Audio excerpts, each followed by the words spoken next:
Healthcare workers are on the front lines, treating patients with and without the virus. Now, we learned employees at 2 local medical offices tested positive.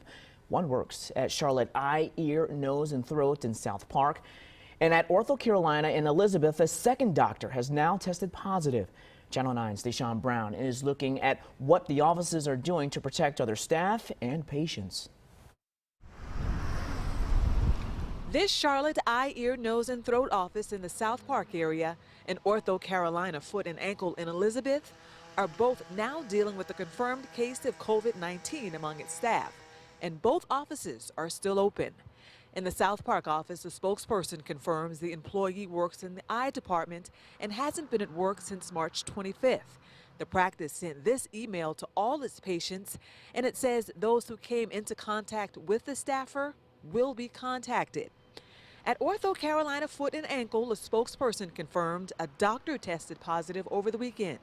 The last time that doctor was in the office was 10 days before the positive test. On March 17th, Channel 9 reported a different doctor at Ortho Carolina tested positive. In both cases, Channel 9 has heard from anonymous viewers, staff, and their families concerned with how these offices are being cleaned to protect others from the virus. Charlotte Ear, Nose, and Throat sent us a statement saying it's doing more enhanced cleaning, limiting and screening visitors, restricting business-related travel, and asking staff traveling back from hotspots to self-quarantine for 14 days. Ortho Carolina told me cleaning procedures have been amped up, and they're talking to every patient before their visit to screen them for symptoms.